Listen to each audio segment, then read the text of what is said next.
is Robin and I'm working as a software engineer in Technopark. We used to have around 4,000 to 5,000 rupees per month for the electricity bill, and then we decided why not reduce this bill by going solar.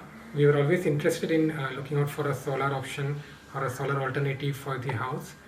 And then we started our research on multiple companies that were installing the solar roofs, and we came across Comorin through internet, and we contacted the officials there, and then they came home and they talked to us, and we found that convincing, and that's how we decided to finally go with Comorin. And we are extremely happy that the way they are dealing with us has been very professional.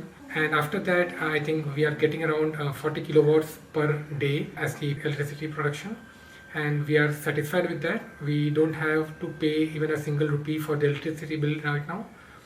And I would definitely recommend Comorin to any other person in and around Kerala, because the level of service that they are providing is excellent.